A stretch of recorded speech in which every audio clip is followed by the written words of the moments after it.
মানুষ এই মিম পার্টিটাকে নিয়ে তারা মনে চাইছে যে আমরা এই মিম পার্টিকে ছুড়ে দেব। তার মানে আজকে তারা এই মিম পার্টিকে আগ্রহী নয়, কারণ আজকে ভারতবর্ষের মাটিতে আজকে দেখেন আমাদেরকে মুসলিম নামক জাতিটাকে তারা আমাদেরকে খেলনা পুতুল হিসাবে খেলছে।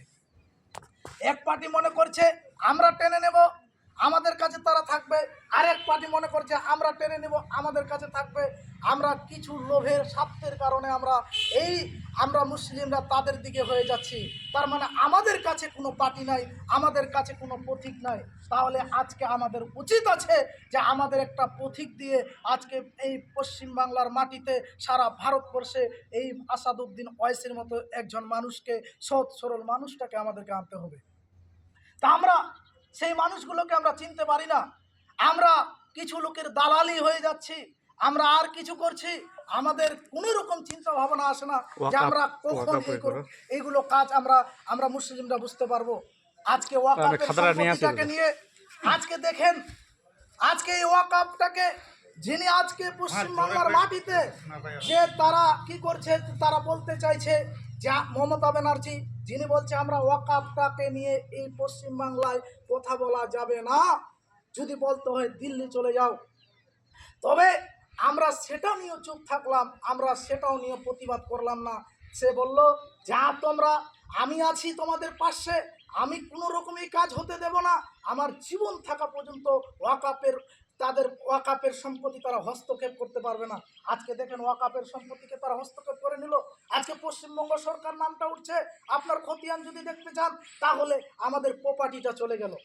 শুধু তাই নয়, আজকে আপনারা দেখেন যেটা এসআইআর মমতা নিজেই বলেছিল তার যে আমি এসআইআর আমি বেঁচে থাকতে হতে দেব না, আজকে দেখেন এসআইআর লাগু হয়ে গেল, সারা পশ্চিমবঙ্গে এসআইআর চলছে। সেটা আমাদের কবে বিবেক হবে যে মুসলিমরা আমাদেরকে নিয়ে খেলনা শুরু খেলছে? সব রকম জাতি আমাদেরকে খেলছে, তবে আমরা কারো কাছে মাথা নত না করে আমাদের নিজের পথিক নিয়ে লড়াই করতে হবে। আজকে দেখেন মুসলিমরা শিক্ষিত নাই, মুসলিমদেরকে শিক্ষা দেওয়া হয় না, মুসলিমরা শিক্ষিততে পিছিয়ে যাচ্ছে। তার জন্য আজকে যারা এই ভারতবর্ষের মাটিতে তারা সংবিধান আইনটাকে বুঝে নিয়ে তারা সেই সংবিধানের উপরে তারা আলোচনা করছে। আজকে মুসলিম কয়জন এমএলএ এমপি আছে, আজকে কয়জন মুখ্যমন্ত্রী আছে? কেউ নাই। তার মানে মুসলিমদেরকে নিয়ে তারা ব্যবহার করছে।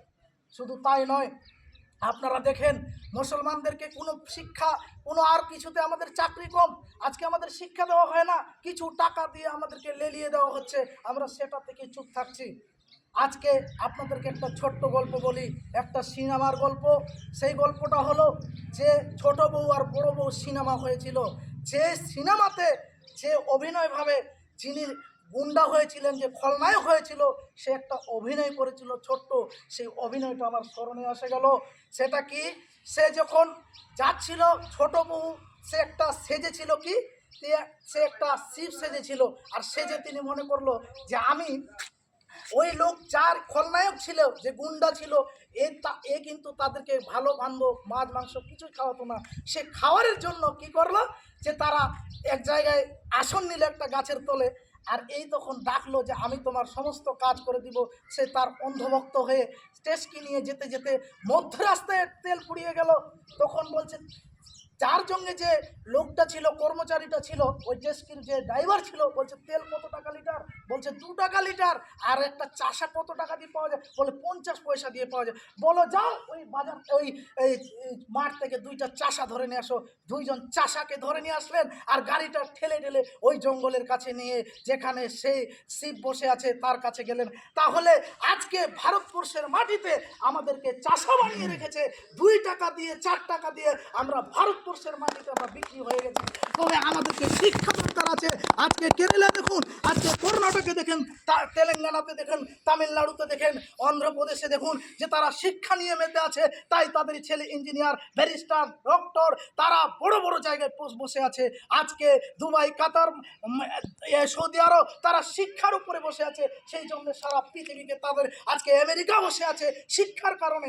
আজকে আমরা শিক্ষাকে ছেড়ে দিয়ে আমরা পৃথিবীতে শিক্ষা নামক নামক জিনিসটাকে আমরা চিনতে পারলাম না। তাই আমরা সকলে যেন শিক্ষা নামক জিনিসটা চিনতে পারি। একদম এই পতাকা যে আমরা প্রতীকটা নিয়ে MIM পার্টিকে আমরা ভারতবর্ষের মাটিতে যেন উত্তোলন করতে পারি, এই বলে আমার বক্তব্যকে ইতি করলাম। আজকের মনে সমাপতি দিলাম। আসসালামু আলাইকুম। আমার পরে বক্তব্য রাখবেন দাদার নাম কি? হায়দার আলী ভাই। তিনি আপনাদের সামনে কিছু বক্তব্য রাখবেন, আপনারা তার বক্তব্য শুনুন।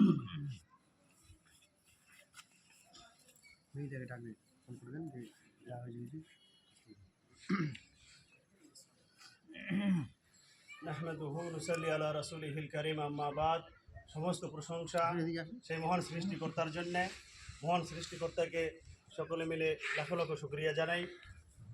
তারপরে পরে মহান সৃষ্টিকর্তার যিনি শেষ বার্তাবাহক, তার আদর্শে যদি আমরা এই দুনিয়াতে জীবনযাপন করতে পারি, তবে আমাদের প্রতিটা কাজ, মানে বাড়ি থেকে শুরু করে পার্লামেন্ট পর্যন্ত, ঘর থেকে শুরু করে পার্লামেন্ট পর্যন্ত, এবং বাথরুম থেকে শুরু করে পার্লামেন্ট পর্যন্ত যতগুলো আমাদের কাজ রয়েছে, সমস্ত কাজ আমাদের কী হবে? ইসলামিক ভাষা হিসাবে ইবাদত হবে, আর অন্য ধর্মের ভাষা হিসাবে পূজা আরাধনা এরকম হবে।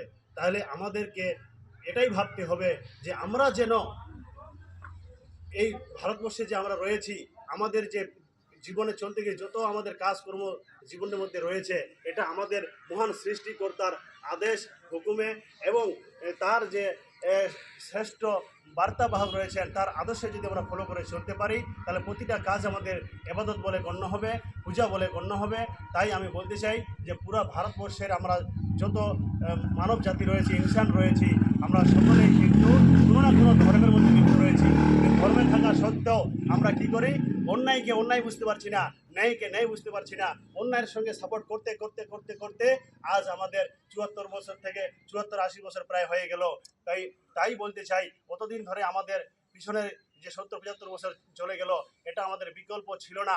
আজকে আমাদের হকের জন্যে, অন্যায়ের জন্যে, হকের প্রতিবাদের জন্যে এবং অন্যায়ের পক্ষে থাকার জন্য যে আমাদের আজকে বিকল্প এসেছে এই পশ্চিমবাংলাতে AIMIM অর্থাৎ অল ইন্ডিয়া মজলিস ইত্তেহাদুল মুসলিমিন পার্টির পক্ষ থেকে যে আমরা সকলে আজকে উপস্থিত হয়েছি, তা আমরা ব্যারিস্টার আসাদউদ্দিন ওয়াইসির হাতকে মজবুত করব ইনশাআল্লাহ। এবং পাশাপাশি আমাদেরকে এমনভাবে লড়তে হবে, জোর কদমে লড়তে হবে, যেন আমরা পশ্চিমবাংলায় মোটামুটি 30 থেকে 35টা যদি আমরা MLA বার করতে পারি, তবে আমাদের হক কথা বলনেওয়ালা হবে, অন্যায় প্রতিবাদ করনেওয়ালা হবে। তাই আমরা সকলেই সাথ দেব এবং সকলেই মিলেমিশে এগিয়ে যাব।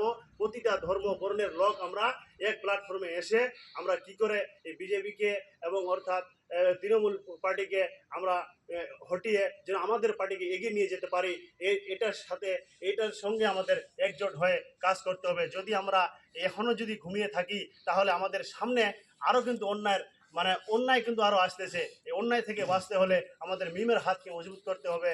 তাই আমি বেশি কথা বললাম না, আর আমার পরে তাই আমি এখানে আমার কথা শেষ করলাম। এরপরে আমার অন্য ভাইজানরা কেউ কথা রাখবেন। তাই আপনারা সকলেই মিম পার্টির হাতকে মজবুত করবেন, অর্থাৎ মিম পার্টি জিনাবাদ, ব্যারিস্টার আসাদউদ্দিন ওয়াইসি সাহেব জিনাবাদ, আকবরউদ্দিন ওয়াইসি জিনাবাদ, পশ্চিমবঙ্গের ইমরান সোলাঙ্কি ভাইজান জিনাবাদ এবং আমাদের এই হরিরামপুর কমিটি জিনাবাদ। এই বলে আমি আমার কথা শেষ করলাম। আসসালামু আলাইকুম।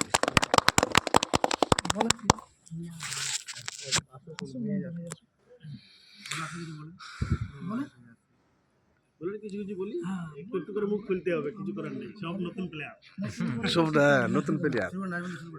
না আমি কি বলবো, আর আমি তো ভাই এইটুকুই বলবো, দাদা তো বললেন, বললেন তো আমি যে আসতে বলেন, আর যেটা বললাম সেটা হচ্ছে যে একটা পরিচয় সেরে নিই, পরে সময় পাওয়া যাবে না, আর যদি টাইমটা